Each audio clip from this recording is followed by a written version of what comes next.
বাংলার কৃষকদের কাছে সেই দুয়ার খুলে যাবে।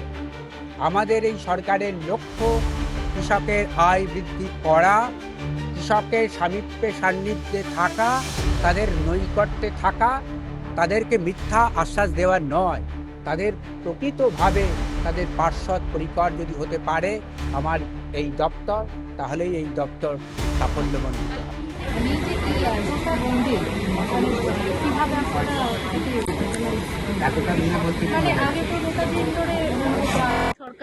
দেখুন, আমরা অনেক মেলাই করতে চাই এবং কম খরচে করতে চাই। আমরা অর্থের অপচয় বন্ধ করতে চাই। যেখানে আমাদের রাজ্য সরকারের পরিকাঠামো আছে, শুধু এখানে বলে নয়, সারা বাংলাতেই যেখানে যেখানে আছে, আগামী দিনে রিজিওনাল ফেয়ারও হবে। আমি আলোচনা করছিলাম যে তাল বাংলার একটি অনাদরের ফসল, মাইনর ফুডস বলতে পারি। তাল তাল তো গাছের সংখ্যা আমাদের পশ্চিম সীমান্ত বাংলায়, সারা বাংলাতেই আছে, পশ্চিম সীমান্ত বঙ্গে প্রচুর তাল গাছ দেখতে পাওয়া যায়। এই তাল গাছগুলোকে আমরা কি ব্যবহার করার পরিকল্পনা করেছি? একের পর এক গাছ তো কেটেই দিয়েছে, কিন্তু কৃষি ক্ষেত্রে জমির আড়ের ধারে ধারে বছরের পর বছর যে তাল গাছগুলো ছিল এবং সেই তাল গাছ থেকে রস সংগ্রহ করে তাল পাটালি তৈরি হতো, একইভাবে বিক্ষিপ্তভাবে ছড়ানো খেজুর গাছ শিউলি সমাজ তার নিপুণভাবে চেঁচিয়ে পুছে শীতকালে, হেমন্তকালে, শীতকালে সেখান থেকে উৎকৃষ্ট মানের যে রস সংগ্রহ করে তাকে প্রক্রিয়াকরণ করে পাটালি গুড়, ঝোলা গুড় তৈরি করতেন এবং বাংলার মানুষ তা যে গ্রহণ করত। এই যে গুড় কথাটা এসছে, গৌড়, গৌড় কথাটা কিসের থেকে এসছে? গুড় থেকে। সেটা কোন গুড়? সেটা হচ্ছে এই ধরনের যে ফসলকে কেন্দ্র করে গুড়, অর্থাৎ খেজুরের গুড় এবং তালের গুড়।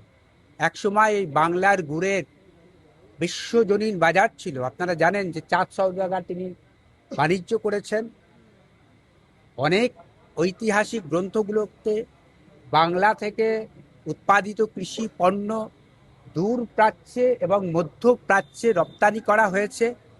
বাংলার সেই সময় যে জিডিপি, তার পরিমাণ ছিল আকাশ ছোঁয়া, এবং এটি সম্ভব হয়েছিল এই কৃষি পণ্য রপ্তানি করে।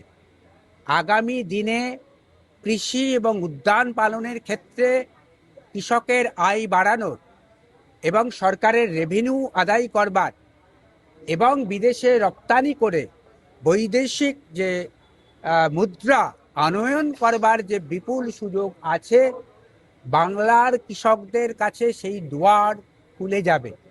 আমাদের এই সরকারের লক্ষ্য কৃষকের আয় বৃদ্ধি করা, কৃষকের সামীপ্যে সান্নিধ্যে থাকা, তাদের নৈকট্যে থাকা, তাদেরকে মিথ্যা আশ্বাস দেওয়া নয়, তাদের প্রকৃতভাবে তাদের পার্শ্বদ পরিকর যদি হতে পারে আমার এই দপ্তর, তাহলেই এই দপ্তর সাফল্যমণ্ডিত হবে।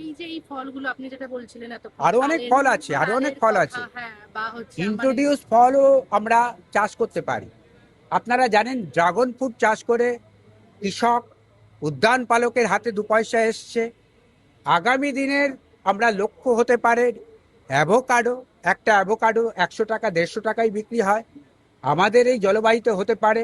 বিভিন্ন জায়গাতে ট্রায়াল হচ্ছে। বিধানচন্দ্র কৃষি বিশ্ববিদ্যালয়ে আমরা ট্রায়াল শুরু করেছি এবং অনেক প্রগতিশীল কৃষক, উদ্যান পালক এবং আমরা দেখেছি যারা নার্সারিম্যান, তারাও উদ্যোগ গ্রহণ করছেন। আমরা অতি দ্রুত এই অ্যাভোকাডো এবং রামবুটানের মতো ফল এবং অন্যান্য ইন্ট্রোডিউস ফ্রুট, সেগুলোকে কিভাবে, আপনারা জানেন যে ব্লুবেরি চাষ হচ্ছে আমাদের যে হিল জোন, অর্থাৎ দার্জিলিং জেলা এবং কালিম্পং জেলাতে এটি চাষ করার সম্ভাবনা রয়েছে এবং এই উৎপাদিত ফসল সারা বাংলা জুড়ে, সারা ভারত জুড়ে সেইটা পাঠানোর সুযোগ রয়েছে।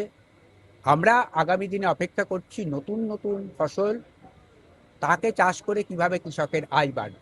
আজ তিনিই সবচেয়ে বড় চাষি, যিনি একক পরিমাণ জমি থেকে বেশি আয় করতে পারেন। আগে ধারণা কি ছিল? একক পরিমাণ জমি থেকে বেশি উৎপাদন করতে পারেন। বেশি উৎপাদন হলো আর বাজারে গড়াগড়ি খেলো, টমেটো গড়াগড়ি খাচ্ছে, আলু গড়াগড়ি খাচ্ছে, কৃষক আত্মহত্যা করছে, এরকম উৎপাদনের প্রয়োজন নেই। তিনিই বড় চাষি যিনি একক পরিমাণ জমি থেকে বেশি আয় করতে পারেন।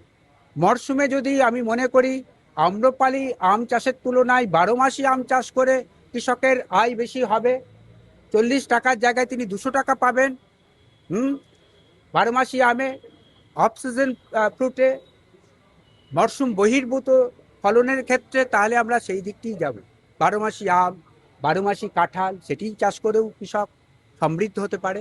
আমরা সমৃদ্ধ ভারতবর্ষ চাই, আমরা বৈভবশালী ভারতবর্ষ চাই, সোনার বাংলা চাই। সোনার বাংলা মানে সোনার ফসল, সোনার ফসল ছাড়া সোনার বাংলা হবে কিভাবে?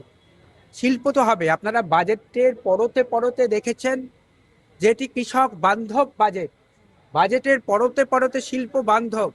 তার আগে যেটি দরকার ধমকানি চমকানি যে বাতাবরণ ছিল তা দূর করা দরকার। এর আগের যে সরকার ছিল কাটমানির সরকার, সিন্ডিকেট রাজের সরকার, তোলাবাজির সরকার। আমরা মানুষের সরকার গঠন করতে চাই, আম জনতার সরকার গঠন করতে চাই, জনতা জনার্দনের সরকার গঠন করতে চাই। তার জন্য কৃষি এবং উদ্যান পালনে যে যে দৃষ্টিভঙ্গিগুলো আছে, যে যে উপায় আছে, যে যে পথ আছে, আমরা সেই পথ গ্রহণ করব। দাদা, দেওয়ানি বিধি নিয়ে কি বলবেন? সোমবার দেওয়ানি বিধি হতে চলেছে। অপেক্ষা করুন, যথাযোগ্য কম্পিটেন্ট অথরিটি তার ব্যাখ্যা দেবে।